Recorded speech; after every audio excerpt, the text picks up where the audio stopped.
L-ewwel ġimgħa l-oħra bdejna nitkellmu dwar il-faraġġ tal-Kristjan kif Alla ma tanix faraġġ li idum ftit ta' żmien huwa faraġġ etern. Illi bih aħna nistgħu allura nħarsu quddiem battitudni ta' ferħ, nafu li aħna aktar minn rebbieħa il għaliex Alla ħabna.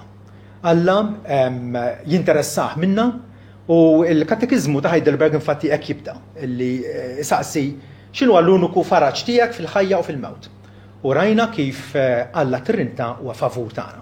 Dak ċertament huwa l-akbar komfort li wieħed jista' jimmaġina. Ġesu Kristu ħallas għalina b'demmu stess, Alla l-missier bil-providenza tiegħu qiegħed jassess fuqna hekk lanqas xahar waħda ma ta' mir rasna, anzi li kollox jaħdem għal ġid ta' dawk li jħobbu l-Alla u l-Ispiritu Santu wkoll. Was-siġil tagħna jimmarkana bħala l-proprjetà tal-Alla u wkoll jagħtina l-abbiltà biex l-Alla noġbuh minn ġurnata għall-oħra. U dak il-faraġġ il-Kristjan jista' jaqdef il-qudiem u jgħaddi minn rebħa għall-oħra. Frattant il-katekizmu jkompli bit-tim mistoqsija tiegħu u jurina immedjatament kemm huwa importanti it-tarif li wieħed ikun jaf. Il-fidi tagħna ma tistax tkun fidi tkun fidi fuq il-fatti. Fidi mibnija fuq affarijiet vera. Mhux kwalunkwa fidi tot. Mhux basta temmen. X'temmen u f'min temmen. Dik importanti ħafna għalhekk it-tim mistoqsija. X'jeħtieġ lek tkun taf biex tgħix u tmut f'lena ta' dan il-faraġġ. Alla jaffordjanna l-faraġġ tiegħu, però da parti tagħna jeħtieġ li nkunu nafu ċerta affarijiet, altrimenti dan il-faraġġ ma ngawdux. U tot ukoll sa ċertu punt għal dawk li huma diġà u li Alla. Għal dawk li huma diġà reċipjenti tal-ħina tiegħu jeħtieġ ikunu stabiliti, ikunu imsejsa fis-sod fuq dawn it-tliet affarijiet li semmi. Għalhekk il-messaġġ tiegħi jiena semmejtu it-tarif triplu. Trid taf bażikament tkun taf tliet affarijiet u tafhom sewwa. Mhux biss għalik innifsek imma wkoll biex tkun effettiv bħala Kristjan illi bħala melħ u dawl għan-nies ta' madwarna jeħtieġ dak li aħna nafu fiċ-ċert u stabiliti fih kun kapaċi wkoll ngħadduh lil ħadd ieħor. Allura x'jeħtieġ tkun taf biex tgħix u tmut f'lena jew fil-feliċità ta' dan il-faraġġ. Tliet ħwejjeġ. L-ewwel nett kemm huma kbar id-dnub u l-miżerja tiegħi. It-tieni kif jimmeħlus mid-dnubiet u l-miżerja kollha tiegħi u t-tielet kif imissni nirringrazzja l-Alla għal dan il-ħelsien tiegħu. Sempliċi però għandna hekk ħafna affarijiet nikkonsidraw. Ħafna fex nikkonsidraw. Il-bniedem illi għad mhuwiex f'relazzjoni ħajja ma' Kristu u għad ma jistqarrux bħala s-sit u l-feddej tiegħu ċertament fl-ewwel waħda ifalli. Ifall ma għandux idea kemm huma kbar id-dnubiet u l-miżerja tiegħu. Il-għaliex momi mix-xitan, momix jaħseb illi jista' jiddobba u jgawdi ċerta feliċità u ċerta għena f'din il-ħajja. U n-nies bil-ġen spiritwali kollu tagħhom jippruvaw ifittxu ċerta kuntentizza għalihom fushom. Hija xi ħaġa naturali fil-bniedem imbiet minn Alla li jfittex il-kuntentizza. L-iżball li jagħmel huwa li ma jfittixx falla. Ma jfittixx falla. Ma jasalx biex jgħid bħassal mista lil min għandi. Fis-sema ħliefek u m'hemm ħadd fl-art li nixtiequ ħliefek. U allura hawnhekk minn hawn tibda l-mixja Kristjana. Alla jibda biex jagħmilna konxi tad-dnub tagħna, tal-falliment spiritwali tagħna kif aħna tant u tant midjunin quddiem Alla. Midjunin mhux b'somma illi b'isforz jew b'impem minnaħa tagħna nistgħu nibdew niskuntawha u jirnexxielna niskuntawha. Il-fidwa tal-bniedem hija għolha wisq u ma nistgħux inħallsu aħna. U allura jeħtieġ iva illi nkunu nafu, nkunu konxi, il-kuxjenza tagħna takkużana illi aħna ħadnija kontra Alla b'mod gravi. Jista' jkollok trobbija diċenti ġo familja ċivili ħafna li tkun edukat u tkun imrobbi anke moralment tajjeb bl-aħjar mod xorta waħda.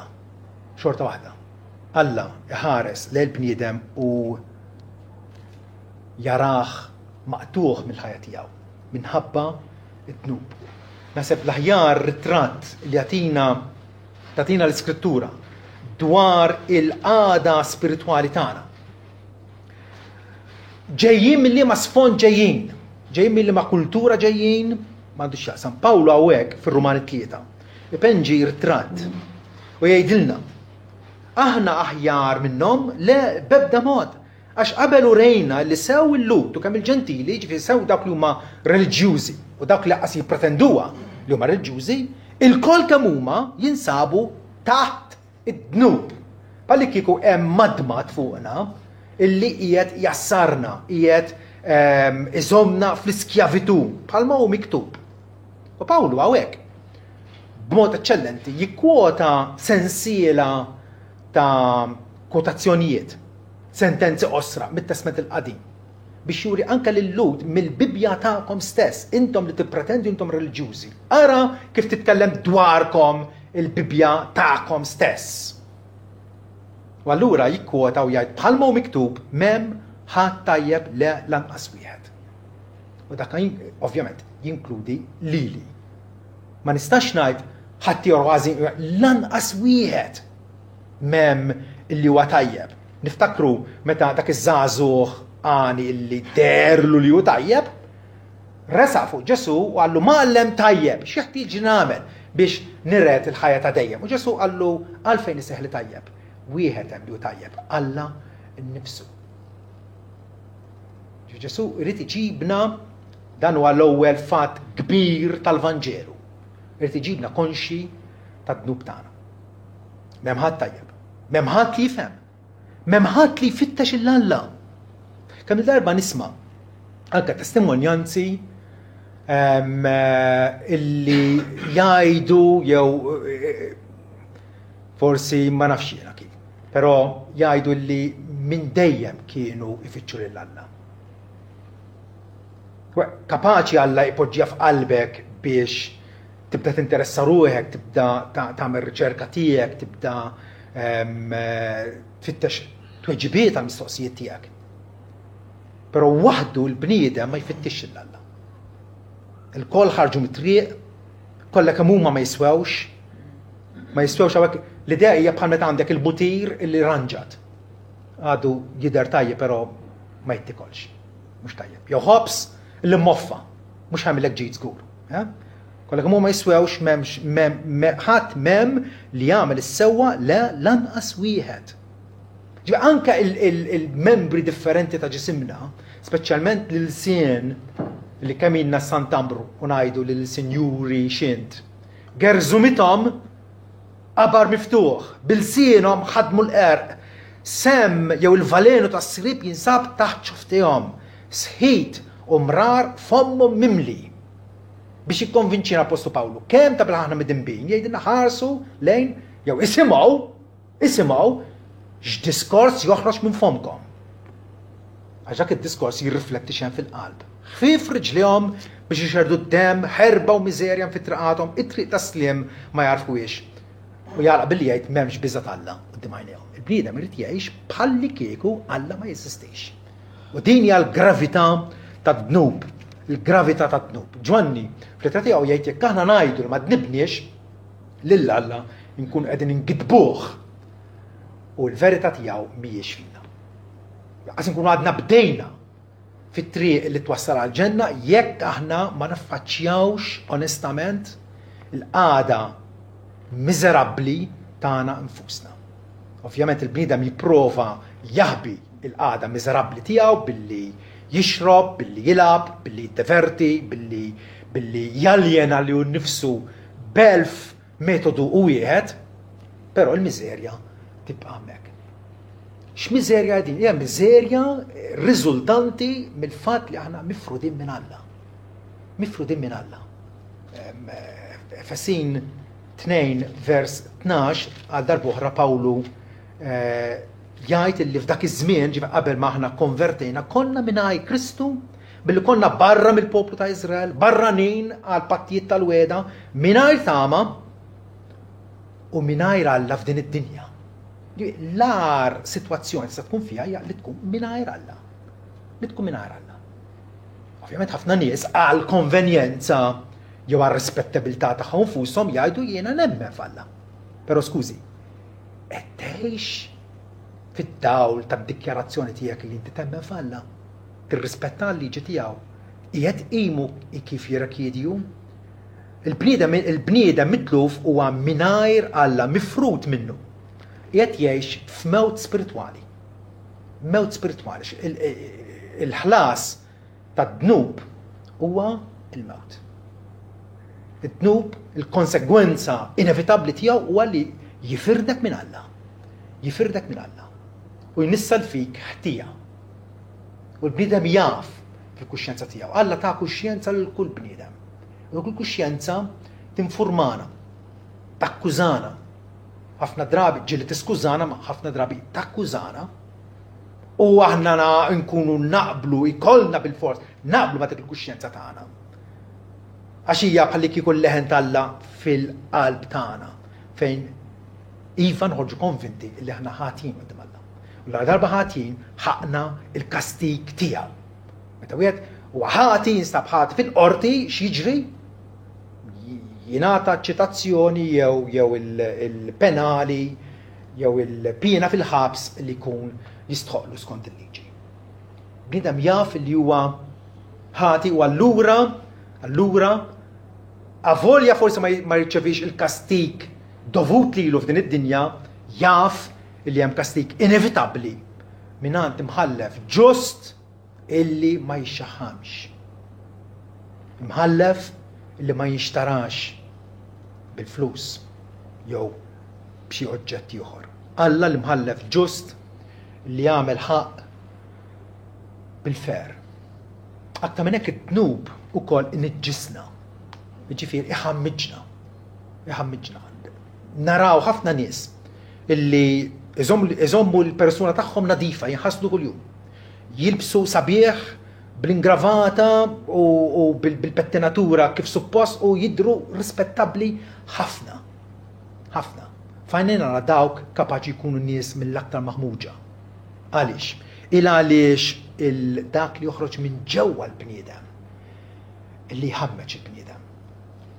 Il-bniedem reliġjuż kapaċi jagħti żvolta, jagħti apparenza li huwa diċenti.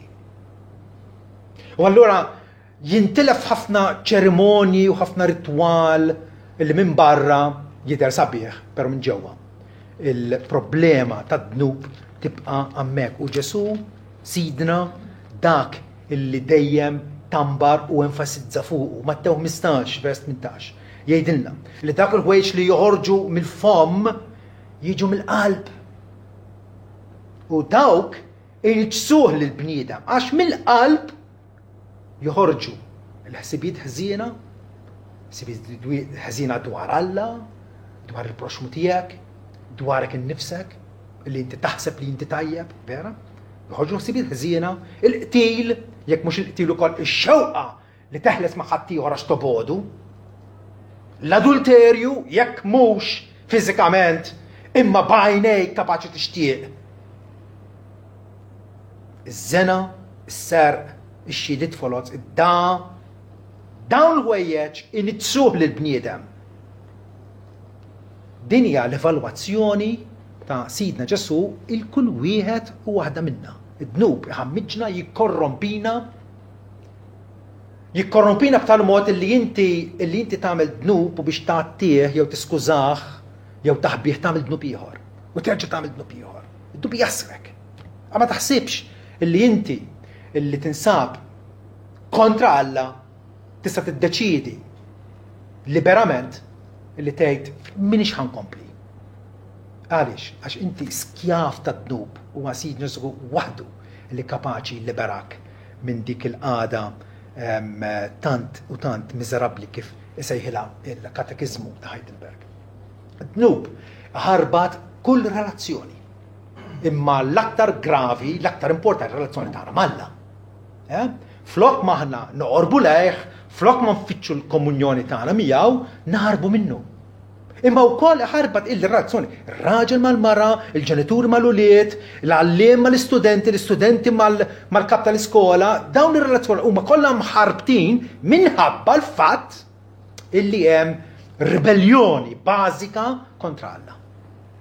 Id-dnub ħarbat ir-relazzjonijiet u jipproduċi alienazzjoni flok ma għandek raġel u mara li jinħabbu fl-imkien u jgħixu fl-unità. Laħam wieħed kif id-dikkarom jħolqu l-konflitti, is-separazzjonijiet, id-divorzju, dawn din l-alienazzjoni u allura d-dieqa. Għaliex il-bniedem huwa mdejjaq? Għaliex huwa mdejjaq? Għaliex jasa biex jagħmel trampi tal-inġina kultant? Jekk forsi b'ċerta kontrol fuq innifsu jipprova jgħix deċentu quddiem ħadd ieħor, però xorta waħda jaf illi fih innifsu huwa diżastru. Għaliex? Minħabba dnub. Minħabba dnub illi l-għadu tagħna, ix-xitan, sikwiti penġuna bħala pjaċir. Bħala pjaċir, bħala xi ħaġa li inti għandek dritt għalija. Il-katekizmu ta' Heidelberg jibda biex jgħidilna tarif triplu. 3 fatti kbar. L-ewwel waħda minn hawn tibda. Kemm hu kbir, id-dnub u l-miżerja tiegħek. Mhix xi ħaġa ta' bħal meta Ġesu qal dik il-parabola lil xmun li stiednu daħlet dik il-mara li ħaslitlu rijlejh bid-dmuħ tagħha u messietom lu u għamiltu l-fwiha u Ġesu tant ħab pjaċir biha dik il-mara. U li ħort kaza, u għar kieku kien profeta, kien jaf, ma kienx ħallija tagħmel hekk, għax hija midimba. Ġesu għallu xmun għandi xi ħaġa x'ngħidlek. Mallem, għajd. Għallu kien hemm raġel kellu żewġ midjuni, wieħed kellu jagħti ħafna li ieħor ftit. Ma kellhomx biex iħallsuh, allura li ieħor ħafrilhom it-tnejn. Min ħajħobbu l-aktar? U ieħor għallu dak li ħafrillu l-aktar. Ekku. Aktar ma nkunu konxi kemm Alla ħafrinna bil-kbir. Allura il-kwalità tal-ħajja Kristjana tagħna ħad tkun aktar u aktar soda, ħad tkun mill-ogħla kwalità għax nafu mill-liema qiegħan, mill-liema għammiq ta' ħażen u ta' inikwità Alla għalana. Kemm huwa kbir id-dnub tiegħi. It-tieni, kif jien meħlus mid-dnub u l-miżerja kollha tiegħi. Għal-ħas nieqfu fl-ewwel fatt kbir illi vera nkunu konvinti li midna għax kikun it-tispraw. Kikun it-tispraw. Imma Alla jridna nkunu nafu l-qagħda tagħna sabiex napprezzaw u nkunu kapaċi nilqgħu ir-rimedju tiegħu. U allura kif jien meħlus mid-dnubiet u l-miżerja kollha tiegħi. Kif jien meħlus? Il-Bibja titkellem blaħbi u tajt illi hija d-deċiżjoni t'Alla illi jeħilsek. Mhuwiex id-deċiżjoni tiegħek.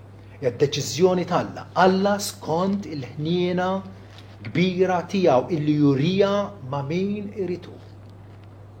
U jekk hemm xi leħen ta' protesta u jgħidu x'jiġifieri? Inti il-sir ta' dnub u ħaqqek il-kastik u mħaqqek xejn ħlief il-kastik. Għalhekk Ġesu fi-Ġwanni 17 jgħid illi Alla il-Missier taħ l-awtorità fuq kull bniedem. Ġesu għandu jett fuq kull bniedem biex jagħti l-ħajja ta' dejjem lil dawk kollha illi inti tajtu. Ġesu għamek qed jagħmilha evidenti.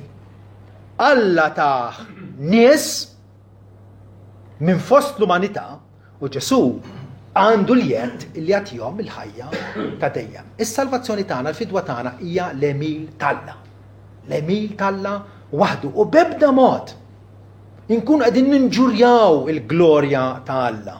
Jekk aħna naħsbu jew nirraġunaw jew nargumentaw illi għandna mqarsem ċkejken minn dik il-fidwa tagħna. Hija l-lotja ta' Alla bona volontà tiegħu. U allura iva. Kif jien meħlus? Billi ninata l-ħajja skont lan sovran ta' Alla l-Missier. Alla l-Missier huwa il-fonti lajn tal-ħelsien tiegħi permezz ta' Ibnu Ġesu. U allura rridu narfu wkoll il-Ġesu Kristu.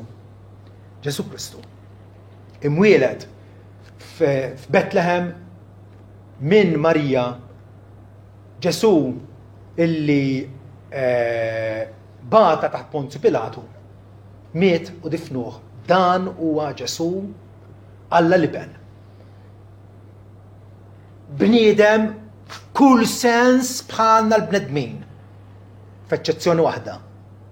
Qatt ma kommetta li ċkentnub. Dan huwa Ġesu li l-Evanġelju jippreżentana biex aħna impoġġu l-fiduċja tagħna fih. Nistrieħu fih. Niddependu fuqu u mhux fuqna nfusna. Pietru mingħajr ħabi jgħid li m'hemm ebda isem ieħor modi fis-sema illi bih nistgħu nkunu salvati ħlief dak ta' Kristu Ġesu. U dak kien prattikament, regolarment, ix-xandir tal-apostli matul ħajjithom. Il-rekordju li ħallewna jindika fiċ-ċar illi kull fejn marru u ndirizzaw in-nies u tawhom tama biex igawdu dan il-faraġ li l-katekizmu qed jitkellem dwaru. Igawdu l-komfort. Il-komfort etern li Alla jagħtina jeħtieġ illi wieħed jiġri lejn Ġesu sabiex isib refuġju fih mill-għadab li ġej. Atti 10 vers 43 l-istess Apostlu Pietru d-darba qudiem Kornelju u sħabu jgħidilhom lilu lil Ġesu il-profeti kollha jiġdu li dawk kollha li jemmnu fih jaqilgħu il-maħfra ta' dnubietom bismu u ċoħ bil-ħila tiegħu, bis-sakrifiċċju tiegħu innifsu, dawk kollha li jemmnu fih. Alla jiftaħ il-bibien tal-ħnina tiegħu għal dawk kollha li jħossuhom ħatja. Għalhekk huwa importanti. L-ewwel fatt kbir trid tkun taf li inti midneb. Jekk inti jidhirlek li inti tajjeb, allura it-tabib tar-ruħ li Alla provdilna ma jiswa xejn, ma għandikx bżonnu pratikament. Ġesu jgħid ma ġejtx insejħ nies ġusti. Iżda l-midinbin għall-intiema. L-Apostlu Pawlu ukoll l-Apostlu Pawlu jagħmel l-istess ħaġa kull fejn kien imur fid-diversi bliet.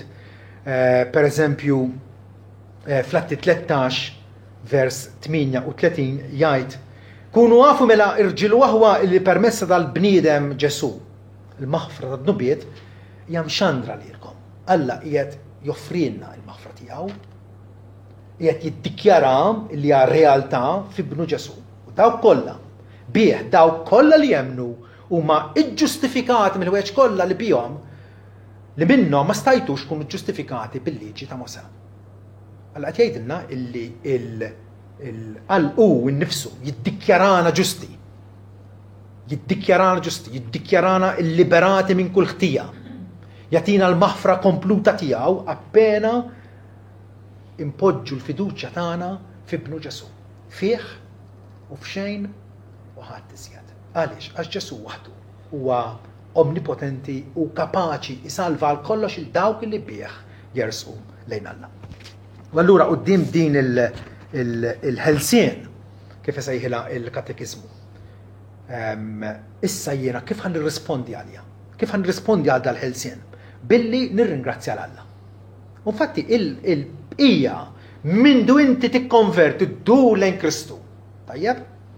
Sabiex ikollok tama u faraġ preżenti għal l-eternità biex ta' bilħaq tidħol f'din relazzjoni ġdida mal-Alla, prattikament il-bqija ta' ħajtek, jkun fadallek ftit minuti bħalma kellu il-ħallil msallab ma' ġenb Ġesu, jew kollok l-isbaħ 80 sena quddiemek jew 90 sena. Dik il-bqija ta' ħajtek għandha tkun sakrifiċċju ħaj lill-Alla.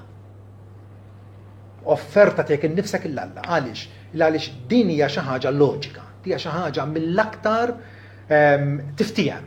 Illi jekk Alla ħabna tant, il-qalb tal-bniedem tfur, tirrispondi għall-imħabba divina lejna. U allura il-ħajja tal-Kristjan nistgħu niddeskrivuha faċilment bħala ħajja tar-ringrazzjament lill-Alla. Ringrazzjament. Meta inti qed tirrikonoxxi, qed taraf illi Alla għamel tant miegħi. U allura jien iva, irrid nirrispondi bil-ringrazzjament, bil-radd il-ħajr tiegħi. Radd il-ħajr mhux biss bil-fom għalkemm dak huwa importanti, imma bl-emil, bil-ħsibijiet tiegħek. Anke bil-ħsibijiet fis-sens li inti ma tbarqamx, ma teqriġ, ma tipprotestax kontra il-provvidenza tal-Alla. Jekk Alla ħadlek, inti għandek tarfu tajt il-mulej il-mulej ukoll ħadli, ħajkun imbierek dejjem l-isem tal-mulej. Ġifieri fi ħsibijietna, f'emilna, fid-diskors tagħna, ejjew narfu illi issa aħna privileġġjati, illi nirrispondu għal ħniena kbira tal-Alla muri għalejna. Ġesu fil-priedka tiegħu fuq il-muntanja infatti jgħid illi ħalli mela id-dawl tagħkom jiddi quddiem il-bnedmin. Ġesu diġà kien iddikjara id-disċipli tiegħu. Allura intom il-melħ tal-art, intom id-dawl tad-dinja. U dawl tad-dinja bħal dik il-belt mibnija fuq l-olja, ma tistax tinħeba, anke jekk tipprova belt li qiegħda mibnija fuq l-quċċata tal-olja, ma tistax tinħeba. U hekk huwa l-Kristjan. U allura issa ħallu id-dawl tagħkom. Alla minna qulit id-dawl, vera? Alla minna li qabel konna fl-ignoranza u fid-dlam tad-dnub, Alla ħariġna għad-dawl tiegħu, allu issa ħallu mela d-dawl tagħkom jiddi qudiem il-bnedmin biex huma jaraw l-mejjel tajba tagħkom. U jekk hemm ambizzjoni għaddisa li fija li għandna nadottaw hija li aħna nkunu profużi, nkunu onja, nkunu sinjuri fil-opri tajba. Ħalli jekk huma jaraw l-opri tajba tagħkom u jigglorifikaw missierkom li qed fis-smawiet. Alla missierna jieħu fama tajba, in-nies ikollhom opinjoni tajba dwaru għax difatti u tajjeb. Difatti u ħanin. Difatti huwa favur il-bniedem u jixtieq. Iva, jixtieq illi il-bniedem jidħol f'din ir-relazzjoni tiegħu. Tant jixtieq illi hu nnifsu jagħmilha realtà bl-inizjattiva tal-grazzja tiegħu. Għax altrimenti konna nibqgħu nippreferu dnub. Vera? Id-dawl ġi fid-dinja jidinna Ġwanni. Frattant il-bnedmi ħabbew id-dlam aktarx mid-dawl għax l-għamil tagħhom kienu żiena. Ma din hawn l-kobor tal-grazzja tal-Alla. Illi Alla meta jaf li aħna konna nbedimlu fittixna u ġabarna u ħaddanna u miegħu innifsu. Pietru jgħidilna lilna li issa qegħdin ingawdu u issa ninsabu f'dan il-proċess ta' ringrazzjament il-Alla jgħidilna biex dejjem niftakru x'aħna. Rajnieh dal-għodu. L-ewwel Pietru 2 vers 9. Jgħidin intom ġens maħtur. Alla seta' faċilment qabad il-Franċiżi u qal il-Franċiżi kollha huma n-nies tiegħi. U se jkunu fil-ġenna, l-oħra la. Jasta qal iċ-Ċiniżi. Jasta qal il-Niġerjani. l-Amerikani. Vera? Id-differenzja din, intom ġens maħtur, qed jitkellem Kristjani, illi jinsabu f'distretti u f'partijiet differenti tad-dinja. Mela, il-Kristjani kollha miġbura flimkien. Mill-Arġentina, minn Norveġja, minn New Zealand, huma fejn huma dawn jiffurmaw il-ġens maħtur tal-Alla. Alla ma jtix każ, inti x'iswed jew abjad. Għajnek imġebnija jew le, bjont jew le. Alla għandu nies tiegħu meħudin mill-ġnus kollha li jiffurmaw il-ġens maħtur tiegħu. Għandna dan is-sens li aħna nappartinu għal Alla, aħna tiegħu. Intom saċerdozju irjali. Xi privileġġ kbir tista' tersaq li Alla bl-offerti tiegħek, ċoe it-tifħir tiegħek illi huwa aċċettabbli quddiem Alla permezz ta' Ġesu Kristu. Intom nazzjon qaddis. Għaw xi nazzjon qaddis fid-dinja wieħed biss naf. Mhuwiex Malta, mhuwiex il-Greċja, tista' tsemmi il-200 ġens u iżjed li għaw fid-dinja, ebda wieħed mu qaddis ħlief wieħed. Il-Knisja hija il-ġens, il-nazzjon qaddis, il-nazzjon separata għal Alla, li Alla warrabna għal nifsu biex nkunu tiegħu, biex nirriflettu l-qdusija tiegħu. Nazzjon qaddis, poplu miksub. U Pietru qed jgħidilna ir-raġuni għala dan l-istatus tant għoli, għala Alla tant privileġġjana. Għala favorina tant. Jatina ir-raġuni biex intom ixxandru it-tifħir ta' dak li sejħilkom id-dlam għad-dawl tiegħu tal-għaġeb. Wow! U allura ara ma ninsewx l-aħwa il-missjoni tagħna. Ara ma ninsewx għal xiex aħna msejħin. Aħna msejħin sabiex narfuh il-Alla bħala dak li liberana mid-dnub tagħna, sabiex nħobbuh u naqduh. Mqar f'affarijiet żgħar u umli. Meta qed tiknes id-dar, meta qed taħsel platti, meta qed tibdel il-ħarqa lit-tarbija, meta qed tgħallem il dak it-tifel, tagħmel x'qed tagħmel. Meta qed sservi l-klijent tiegħek fil-qorti, meta qed tagħti il-mediċina lill-pazjenti tiegħek, meta qed tkompli mal-klijenti tiegħek fil-ħanut, int fejn int min int. Qed taqdih l-Alla. U mqal minn issa Alla qed isejħna biex ingawdu xirka miegħu bit-tama konfidenti tal-ġenna. Ġifier iva minn ġurnata għall-oħra ejdu mmorru u nagħmlu x-xogħol u kultant ngħidu boring, imma skont inti kif qiegħed tapproċċa l-affarijiet. Vera? It-tarif triplu li Alla ridna nkunu nafu kif spjegat fil-katekiżmu tant tajjeb. Kun naf it-tnub tiegħek. Kun naf kif int meħlus bis-sakrifiċċju ta' Kristu fuq il-Golgota. U issa kif ħadd irrispondi billi inti aħna nies normali, m'aħniex famużi. Mhux qed jikbu fuq il-gazzetti u jsemmuna f'aħbarijiet, nies normali. Imma Alla jaf bina u jafna bisimna. U allura iva, mqar fl-affarijiet żgħar qegħdin naqduh u waqt li qegħdin naqduh għandna t-tama konfidenti tal-ġenna. Illi nafu f'liema direzzjoni qegħdin mexxin. Waqt li aħna nirringrazzjaw l-Alla ifisser li aħna qegħdin nitalmu nitolbuh, nersqu leħ fit-talb, inqimuh tajjeb, nadurawh, inservu l-proxmu tagħna. Fejn? Kif sirna nafu fil-irtir li kellna reċentament. Għanaqduh fil-familja tagħna, li ssib postok fil-familja u tagħmel dak id-dmir tiegħek b'sens ta' ringrazzjament. Fil-Knisja li tagħti mill-doni spiritwali illi Alla tak għal kobor u t-tissieħ tal-Knisja fuq il-post tax-xogħol ukoll. Skont is-sejħa illi bija Alla sejħilna. Amen.